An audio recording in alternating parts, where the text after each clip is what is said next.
wherever you want. Yeah. I'm trying to, I have some pretty preliminary, let me move over here for you guys. All right. Sorry, I'm trying to unpack this still. I just got here a moment ago myself, so let me know when you're ready. You're fine.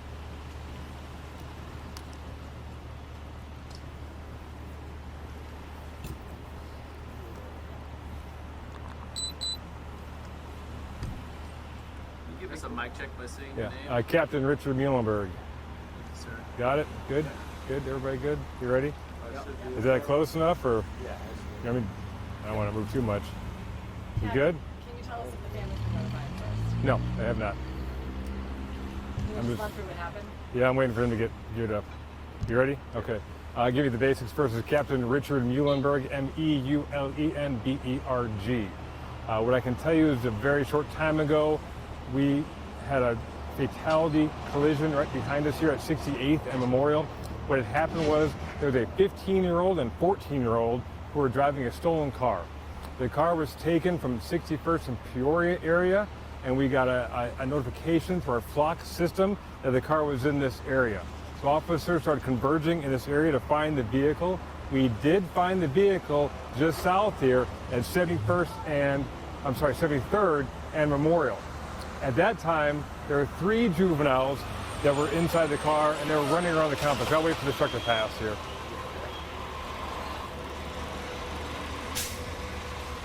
Sorry. I'll backtrack just a little bit. So what happened was we converged on the area at 73rd and Memorial. We found that there were 3 juveniles who were inside of this stolen SUV behind us here. It's the gray one. They were running around the complex, so additional officers started to converge on that area as they were giving foot chase throughout this complex. What then happened, 2 of the 3 juveniles doubled back to the car. You have a 15-year-old driver and a 14-year-old passenger, and they took off from the scene. An officer was behind them, but unable to keep up with them, so started to chase after them. As he did that, they just blew through the red light at 71st and Memorial. The officer stopped at the intersection to get on the radio and say that there was a non-injury collision at the intersection, and then he pursued around that, or continued around that intersection, and by the time he cleared the intersection, the suspect had already driven up to 68th and Memorial and collided with a car that had turned. I'll wait again, I'm sorry. And I'll go back.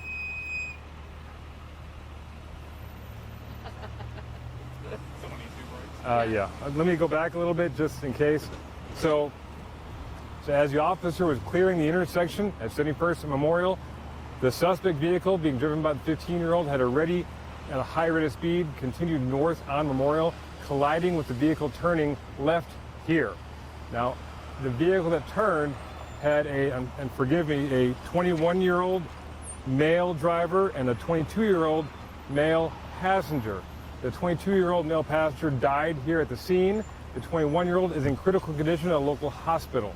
The officer was able to make his way up to the scene here. We got it locked down.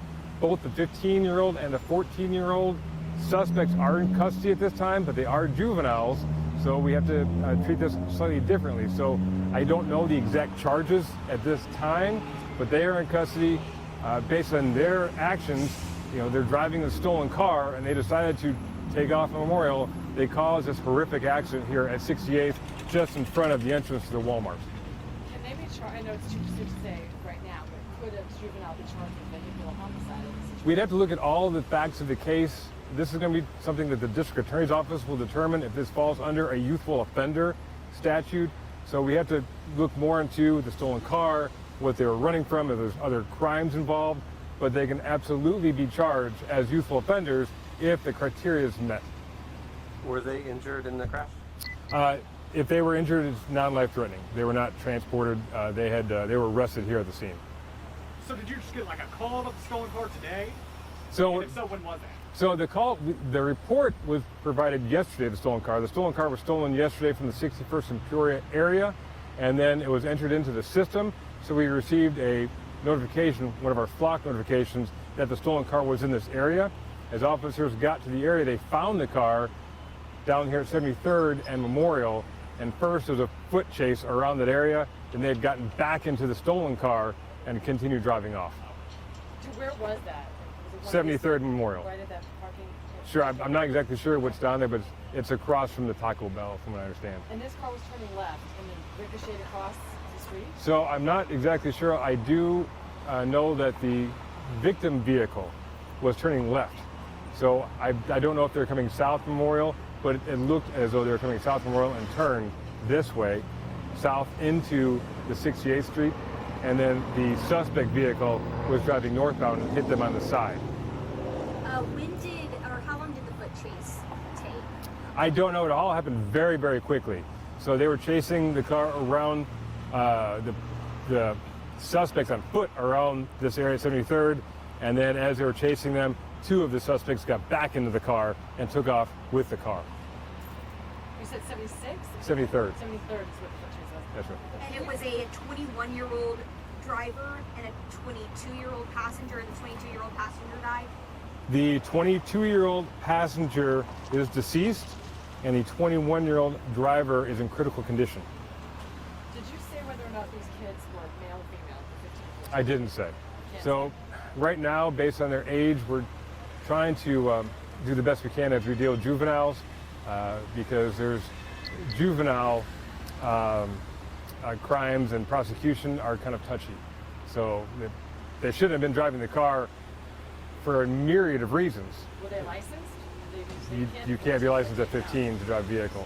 So you've got a 15-year-old, 14-year-old driving in the stolen vehicle. So essentially, their choices and their actions today led to this catastrophic event. Can you talk about the flock cameras a little bit? Because we know when we talked about bringing these into a security area, that do exactly what it just did, pinpoint crimes and find people. Did that help you in this situation? In the way that it found stolen vehicles, certainly. We get hits all the time. So particularly in this area, there are lots and lots and lots of stolen cars that go through this area. This just happened to be a time where a stolen car did go through this area. We did get a flock hit on it, and we had officers here to find them. Is this a pretty dangerous intersection anyway? This intersection in particular, we can all say that 71st Street and 61st Street for years have been considered some of the most dangerous intersections in the state, if not one of the top 10 most dangerous in the country. We continue to get reports of injuries from these intersections and accidents. So this area around the mall, 71st Street, here, 71st and Mingo, have always been, for as long as I've been a cop, dangerous intersections for collisions. Can you talk about how many officers pursued these two youths? I don't have that information. These, the suspect, so there were how many? 3 suspects in the There were car, 3 and suspects, then 2 are got in back custody, and 1 is outstanding. Can we say it again, or is it we good? I don't Well, I know. was just going to ask if they had all been arrested. Or No, one person, obviously with the gravity of this situation, we stopped looking for that 3rd suspect, and we've got these 2 in custody. And how old was that third again? We don't know. No description or anything? No, at this time, I've got descriptions of all of them, but based on their ages, I'm not at liberty to give it out just yet. So you're not appealing to the public to turn these kids in? You're just really dealing Well, with the 2 that we have certainly the one. know who this one person is. So we haven't talked to them yet. Hopefully they decide to tell us who this other person was. So the families of the victims that one critical condition and dead have not been identified. I mean, have not been notified. What about the parents of these children? I don't know if they've been notified yet or not. They will be at some point, but we just haven't gotten there that I know of yet. So it's part of the process, though, for sure. Anything else? That's all I have. Thanks. Thank you, Captain. All right, I'm not going to walk away with all your stuff.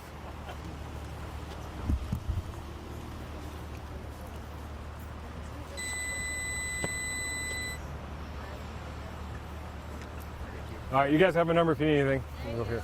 No problem. Oh, did you forget something? I don't know. No. No, you're fine, dude. Is it so the victim? My card, that way you can start logging and stuff. You can see the tires. Yeah. I am parked. I think it's an Equinox. Okay. Thank you so much. I'm parked over there. I mean, I could drive. I'll be honest with you, there's something like they did for me. I have no idea what like the procedure is. Yep. You gonna drive right here, or you gonna give me a ride back over there?